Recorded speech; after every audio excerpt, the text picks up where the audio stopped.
Good day and welcome to Volcano Watch.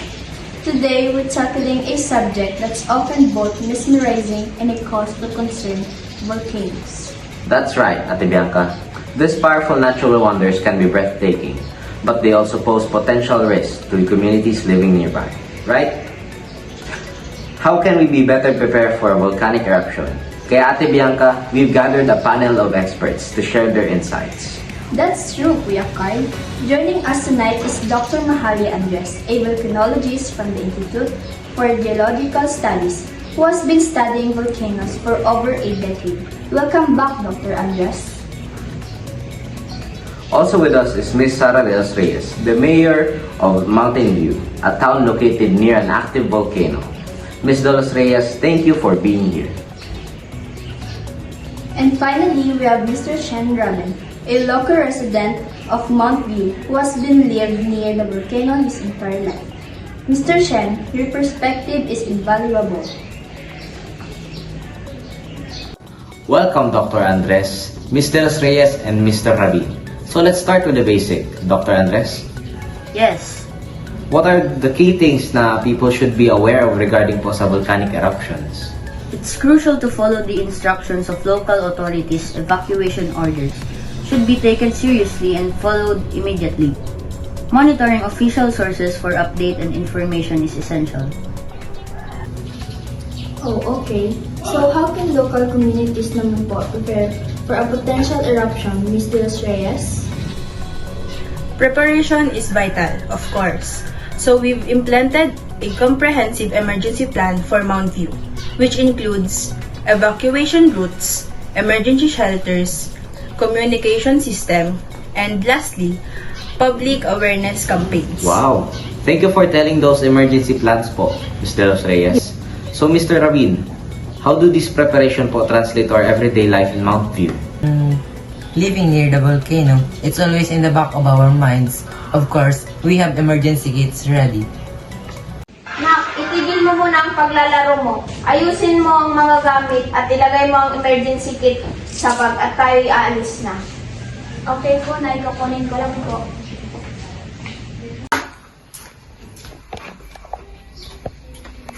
Bakit ba kailangan pa namin umalis dito? Hindi ba kami ligtas dito?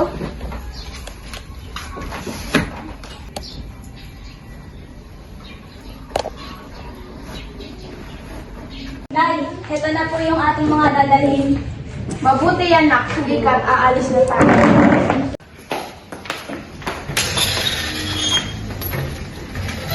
We practice to the evacuation routes with our families, and we pay attention to official alerts. Jules, Josh, halina kayo dito. Bakit po? Bilisan nyo naman. Tumigil nga kayo. Makikinig tayo sa balita tungkol sa puputok na bulkan malapit dito sa atin. Jul, buksan mo nga yung radyo.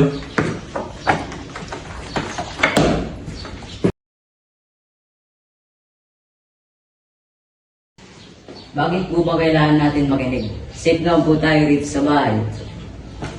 Hindi natin alam kung safe tayo dito, Bunso. Makinig kayo ng maayos, ha?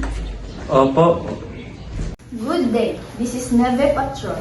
The local government of Mount View has ordered the mandatory evacuation of residents within the permanent danger zone of Horizon Volcano, where the alert has been raised to level 3 due to an increased tendency towards hazardous eruption. Stay safe and stay informed. Jul, halika nga dito. Tulungan mo ako mag-ayos ang gamit para makalis na tayo dito. Teka lang po ate, naglalaro po ako. Bilisan mo na.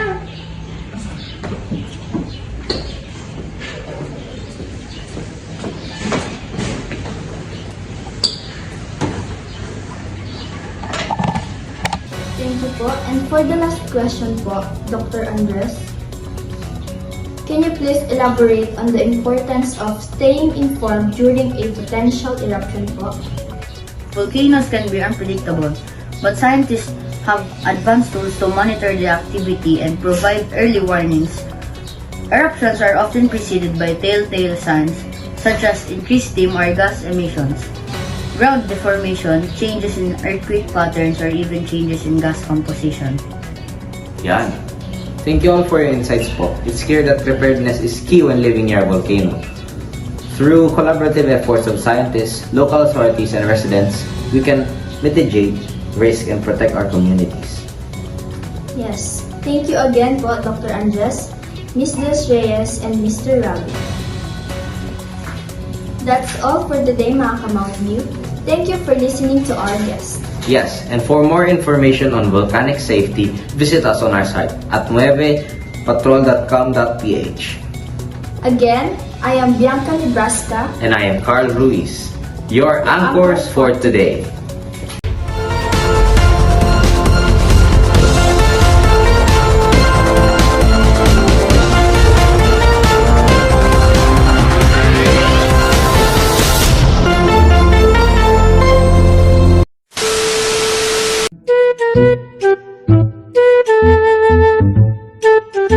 For concerned volcanoes.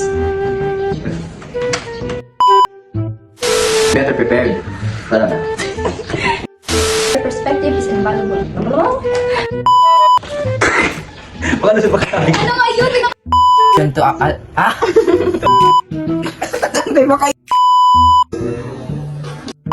Tingnan mo!